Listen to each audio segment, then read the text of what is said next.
तो जो सूक्ष्म वेद है उसके अंदर कंप्लीट कोरस है, तो वो कंप्लीट कोरस दास, और वो सूक्ष्म वेद यानी तत्व ज्ञान गीता अध्याय नंबर 4 के श्लोक नंबर 32 में, गीता अध्याय नंबर 4 के श्लोक नंबर 34 में गीता ज्ञानदाता ब्रह्म खुद कह रहा है कि जो आध्यात्मिक जो धार्मिक यज्ञ हैं, यज्ञ माने धार्मिक अनुष्ठान, इनकी जानकारी ब्रह्मणे मुखे, ब्रह्मणे मुखे का अर्थ है भगवान स्वयं अपने मुख कमल से जो वाणी बोलता है उसमें विस्तार के साथ कह गए।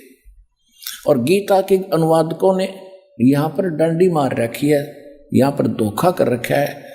इन्होंने ब्रह्मणे मुखे का अर्थ कर दिया वेद की वाणी, चौथे अध्याय के 32वें श्लोक में, ये गलत कर दिया। ब्रह्मणे माने सच्चिदानंद घन ब्रह्म, परम अक्षर ब्रह्म, उसके मुख से बोली हुई वाणी में सब स्पष्ट लिखे।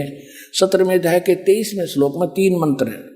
ओम तत्सत इति निर्देश है ब्रह्मणे त्रिविध समर्थ है।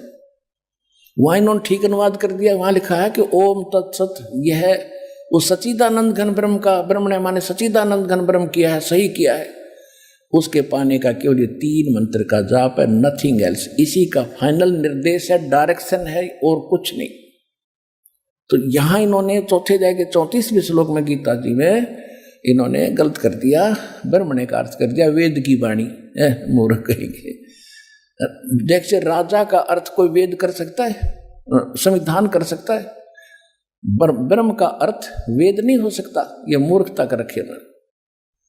ब्रह्म तो एक राजा है, भगवान है, और वेद उसका संविधान है। राजा का कहीं अर्थ हो, राजा लिखा उसका वेद कोई संविधान अर्थ करके सेंटेंस और अनुवाद करता तो मूर्ख आदमी है।